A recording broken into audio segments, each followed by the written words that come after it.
Today is National Adopt a Shelter Pet Day, and here to talk about helping animals find their forever homes and to answer some of your pressing pet questions is Dr. Cliff the vet and friends. Yes. And friends and family members, yes. Everyone's so frisky this morning. Yeah, Cliff, great to see you as always. And we're going to start by talking about some, I guess, common misconceptions that you want to highlight about shelter pets when it comes to having, I guess, health or behavioral issues. Yeah, and it's certainly not true. The reality is most animals that are brought to the shelter that need a new home are brought there not because of behavioral problems or health issues.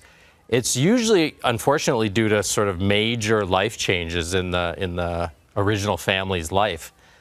Lost a job, you got to move, maybe a child grows up with severe allergies, or even the pet parent passes away and there's no one to take care of this animal.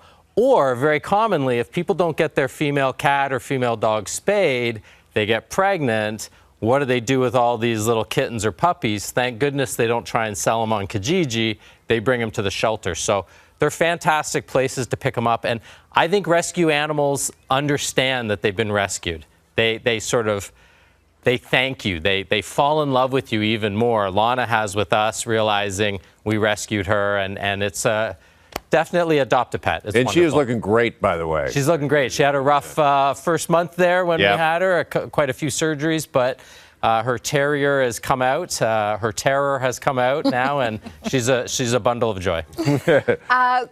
What are some of the questions maybe you should ask yourself before adopting? Yeah, great one. First of all, you got to get full commitment from the family. It is not appropriate nor funny to surprise your spouse with a new pet. Or if you're an adult child living with your parents and you just come home one day and say, well, I'm going to take care of it and I'm going to pay for it. Yeah, but it's in your parents' house.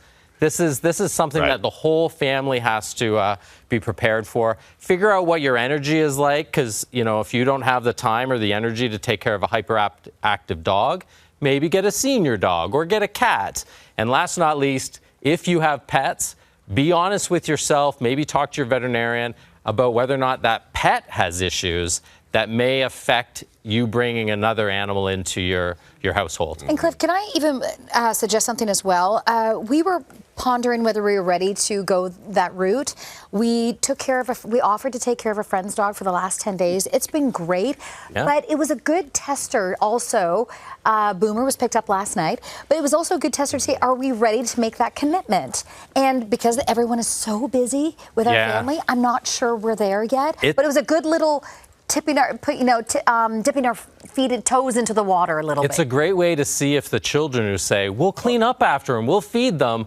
It's a great test. How'd that work out? Yeah, exactly. Yeah. Okay. We know the answer to that one. It's a good way. And they realize too that they're not all that committed. Yeah. The kids once we had the dog for 10 days. And you got to play with Boomer. And we got we had a great little visit, but Boomer went home last night.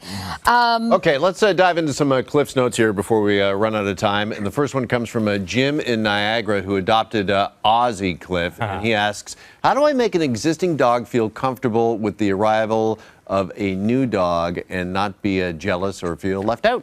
Yeah, and this is little Ozzy Sprout, and he now goes by the name Little Man, or he answers to Little Man. The big thing is let's talk about dogs. You need to have your dog meet the new dog in a neutral location. At the shelter, take it to the dog park, let them become friends a few times before bringing it home. And when you bring it home, take all the dogs for a walk, and then everyone together go into the house. And that's like, oh, you're coming with me? I guess you're sleeping over, right? And then that sleepover turns into a lifelong thing, right? And then also lots of attention for the original pet, lots of treats when you're training the new one to sit. Give a treat to the other one just for being a good brother or sister pet. That's the main thing. And then if there are behavioral issues, talk to your veterinarian. There's ways of sort of working it out and ways of letting them learn how to love each other. Okay. Yeah. Okay. We have another question. Actually, Jim has a follow-up. What are the benefits of having my regular vet neuter my pet rather than the SPCA or Humane Society? Yeah, great question. People think because, they'll say it's just a neuter. What's the big deal? It's just a neuter. Yes, it's a routine surgery. I've done thousands of them. But we're removing organs, arguably, well, not arguably, pretty sensitive organs too, Yeah. right? So you want to find a surgeon, and hopefully your veterinarian is that surgeon who you trust, who you know. And the reality is animal hospitals like my own, we have the money and the time to invest in modern anesthetic equipment, to invest in continuing education and in modern pain control.